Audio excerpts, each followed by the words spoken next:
kom luister saam na aan sy besuidenhout se uitligprosa vir die week 17 tot 24 Julie, geskryf deur Philip Venter. Die Loukies. Dan was daar die Loukies. Eintlik stafsersant Lou, maar almal het sommer net van Loukie gepraat. Loukie was die saggeaarde, stil en op sy plek lid. Niemand het met Loukie moeilikheid gesoek nie, want hy was die chef, nie 'n kok nie, 'n chef. Daar is 'n verskil blykbaar. En 'n chef sorg vir jou maag, waarmee 'n leer volgens Napoleon marcheer. O ja, en chef is ook nie 'n tipe kar nie. Hy kon etes voorberei op enige iets, vanaf elektriese stowe, kampvuur en ja, die weermag se veldkombuise se gasplate. Hy was te laat vir die oudtydse Primus stowe, wat jy vol parafin moes maak, die staafie uittrek langs die kant en net styf genoeg pomp om 'n helder, warm blou vlam te gebruik. 'n Chef is geleer om in alle omstandighede met die soms beperkte voorraad bestanddele kos te maak.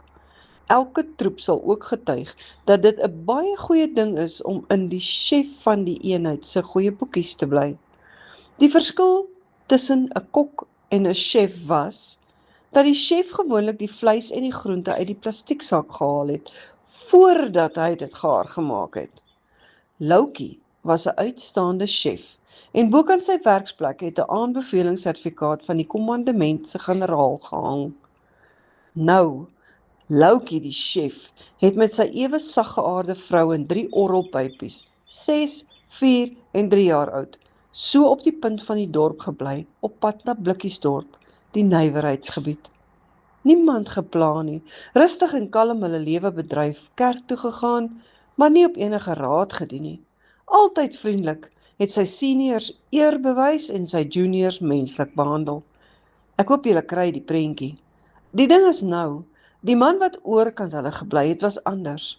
En met anders bedoel ek anders. Ek onthou nie sy regte naam nie, maar dit was iets normaal soos Henny of Dion of so iets. Almal het hom egter as Vuilis geken. Hy het, soos ek onthou, net 1 paar denims gedra en 'n ou army T-hemp. 'n paar sandale wat 'n Zimbabwe burger vir hom gemaak het, uit rou stuk leer en 'n stuk motorkar buiteband vir sole. Hy het motorfietsse heel gemaak vir 'n inkomste.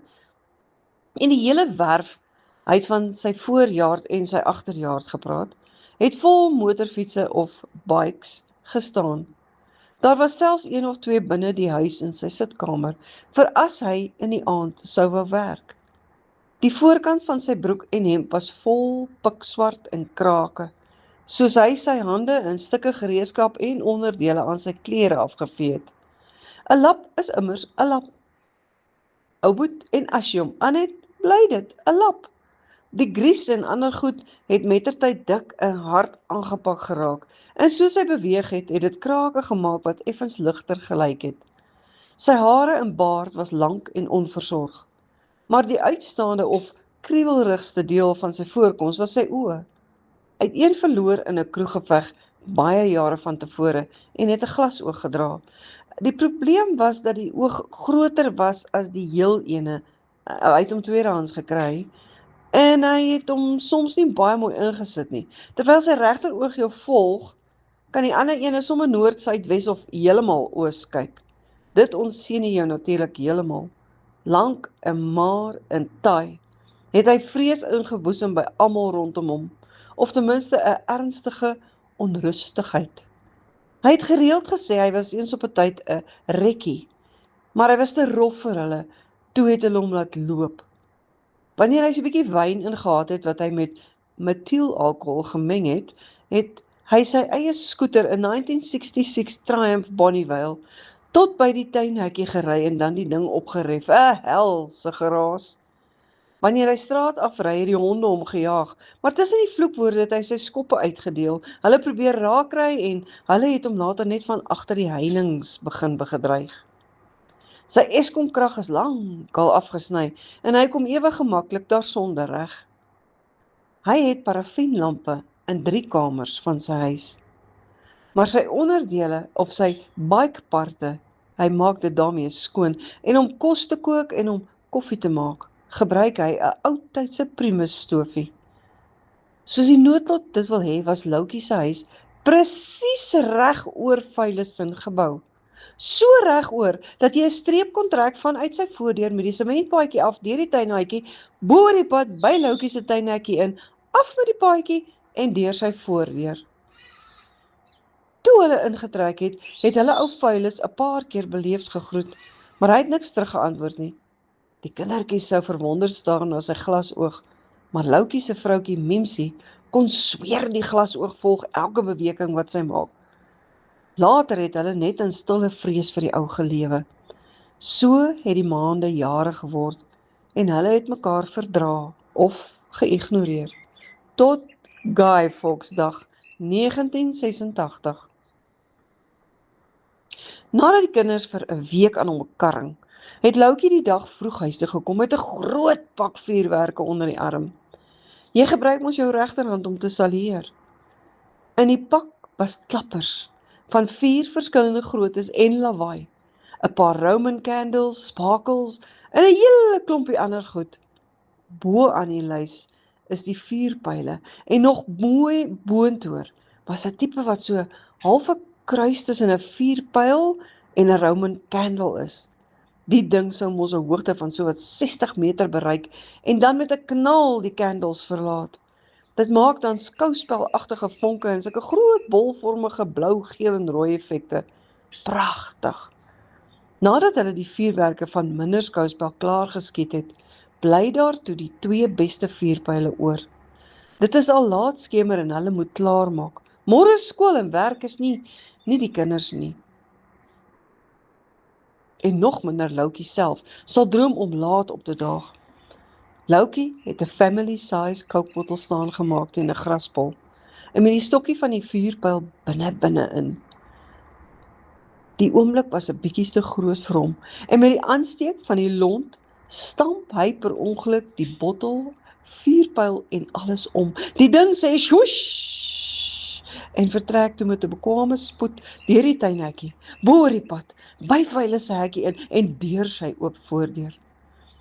Die voortreffelike gesin Lou staan vir 'n paar sekondes in absolute verwondering en kyk hoe daar by die voordeur, toe deur die sitkamervenster en die een langsaan wat hulle vermoed die eetkamer is, al is daar 2 engines en 'n radkas op die eetkamertafel oorgetrek met linoleum gestapel, eers 'n verruklike knal en toe sulke heerlike blou en geel-rooi verligting plaasvind. Dit klap en gons en is absoluut fantasties om te aanskou en te hoor, maar skielik verander dit. Waar hulle eers soos Lot se vrou Versteen gestaan het, vlieg die 5-tal om en maak vir die veiligheid van die huis. Gelukkig is hulle almal aan die skraalkant en maak dit gelyktydig deur die deur. Hulle klap eers die onderdeur en daarna die bodeur toe en sit die ligte af. Hulle asems kom vinnig en swaar, maar die hartkloppe nog vinniger en vlakker, maar is te laat. Soos hulle hier om die gordyn loer, kom Vuilis uitgeloop, met 'n meer verwarde en angswekkende kyk as ooit tevore.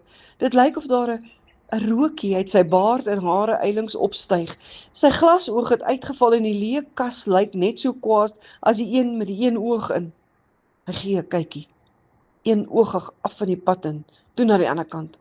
Hy slaan sy fokus op die oop tuinhekkie by die Lous en stap doelgerig na hulle voordeur toe. Hy slaan, nie klop nie, aan die voordeur. "Lou, maak oop, ons moet praat," bulder hy. Die Lou gesin laat aan die kante van die gordyn en slaan almal dekking. Dis mos duidelik hulle is die tuisie, maar Vuilis hou aan. "Kom aan, ek weet jy's hierso." Die gesinnetjie maak moed by mekaar. Hulle sal soos een staan of val. Dit was nie 'n slegte lewe nie, net 'n bietjie kort. Loukie gee sy vrou 'n drukkie en streel met sy hande liefdelik vir oulaas oor die kindertjies se koppies. Hy wou nog vir sy seentjie leer om 'n pannekoek te gooi en te vang, maar nou ja. Hy loop soos dit 'n soldaat beaam. Vooraan sy dapper manskappe. Hy huiwer nog 'n oomblik voor hy die boonste deur oopmaak.